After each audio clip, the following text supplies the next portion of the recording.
The morning of my wedding, I was 20 years old and I did not know a single thing about what was coming. Not because no one had tried to prepare me, they had. My mother had sat with me the evening before, her hands folded in her lap, and spoken to me carefully about what it meant to be a wife. My aunt had pulled me aside after the Sunday service 2 weeks earlier and said things I only half understood at the time. The older women in our community had been preparing me in small ways for years, through what they said and, more often, through what they did not say, through the particular silences that surrounded certain questions, through the way their eyes moved when a young girl asked something too directly. I thought I understood what I was walking into. I did not understand anything. My name is Anna. I got married on a Tuesday in November, the way Amish weddings happen. Long and communal and full of hymns and food and the particular kind of joy that belongs to a community celebrating one of its own. And somewhere inside all of that beauty, I crossed a line I had not seen clearly enough to know I was crossing. I became a wife. And in our community, that word carried a weight I was about to spend years learning the shape of. I need to tell you about the rules, not the rules anyone writes down, though some of them are written, in the ordnung that governs every part of Amish life. I mean the other rules, the ones that live underneath the written ones, the ones passed from mother to daughter in careful language and meaningful silence, the ones nobody talks about outside these walls. Those are the rules that shaped my marriage from the very first morning, and those are the rules I want to tell you about tonight. The first rule I learned was about voice. Not that wives had no voice. That is too simple. And it is not quite true. It is more precise than that. A wife had a voice for certain things and not for others. She could speak about the household, about the children, about practical matters that fell within her domain.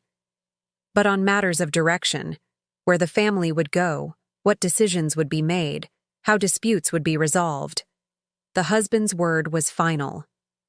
Not because he was smarter or more capable.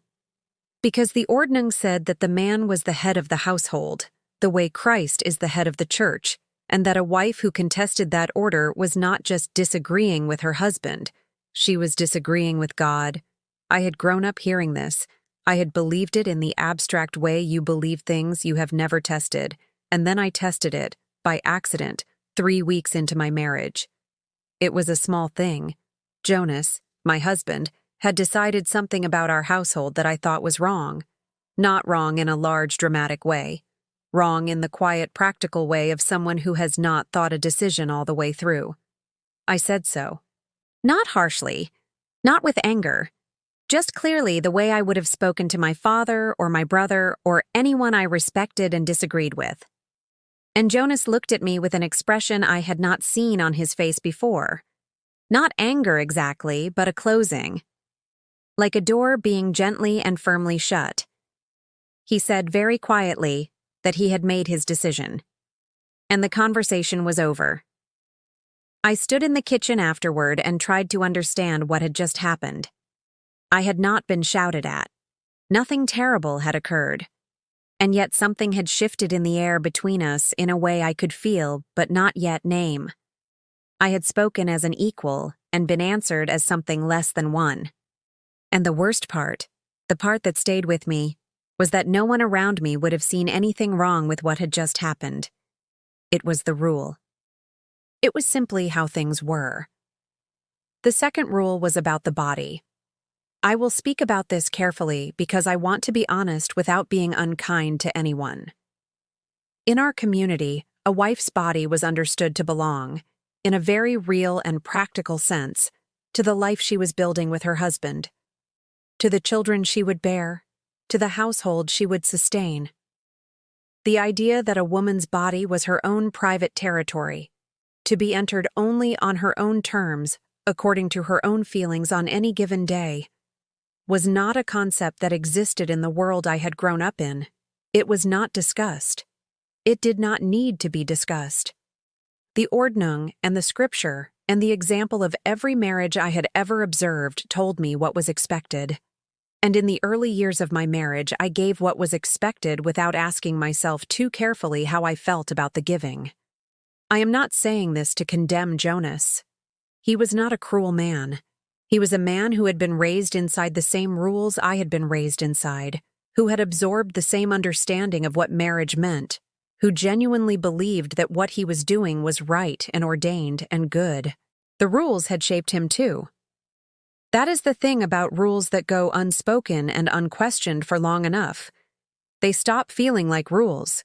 They start feeling like nature, like the way things simply are. The third rule was about leaving. Not leaving the marriage.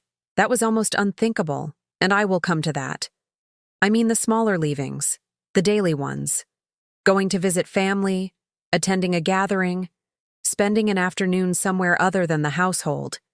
These required, in practice, if not always in explicit words, a kind of permission that only moved in one direction.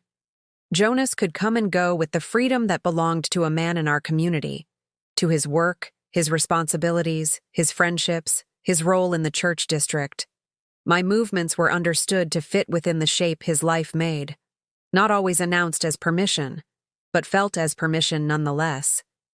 The difference between a door that is open and a door that is unlocked but requires someone else's hand to turn the handle. I want to be honest about something. There were women in our community who did not experience these rules as burdens, who had genuinely found peace inside them. My own mother was one of those women, I believe, not performing contentment, but actually carrying it, because somewhere in her faith and her personality, the shape of the life fit the shape of the person. I do not think she was lying. I do not think she was broken. I think she was genuinely suited to that life in a way that I, her daughter, was not. And that is perhaps the saddest version of this story. Not that the rules were designed to harm, but that they fit some people and not others, and there was no room to ask which kind of person you were before the life was already built around you. By the 5th year of my marriage, I had become very quiet. Not peacefully quiet. The other kind. The compressed kind, where things that need room to exist get pressed smaller and smaller until they stop making noise, but do not stop existing. I was a good wife by every measure anyone around me could see. My household was ordered. My children were loved and cared for. I attended church faithfully. I spoke respectfully. I fulfilled every role that was asked of me. And inside, in the part of me that had no name in the language of my community, something was running out of air. It was my youngest child who made me finally say something out loud. She was 3 years old, just beginning to form full sentences, just beginning to show the personality that would belong to her for the rest of her life.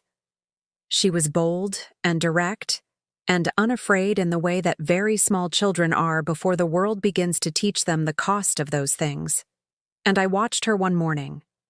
Just watched her moving through the kitchen, certain and unself-conscious and fully herself, and I thought with a clarity that frightened me. I do not want her to learn what I learned. I do not want the rules to fit themselves around her before she has any say in the matter. That thought was the beginning of something long and slow and difficult that I am not going to finish telling you tonight. Some stories do not end in a single telling. What I will tell you is this. The rules I have described to you were real. They were not invented by bad people.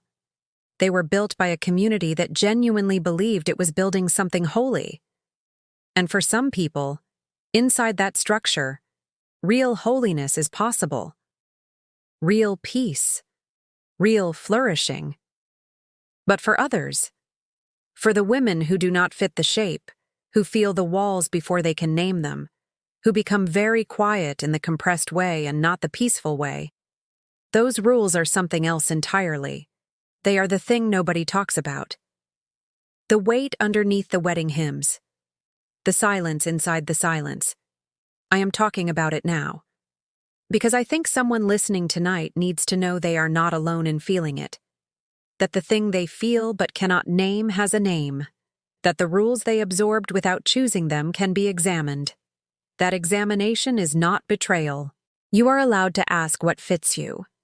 You are allowed to know the difference between peace and its performance. You are allowed, whatever world you live inside, to take up the space that belongs to you. That is the thing nobody told me on my wedding morning. I am telling you now.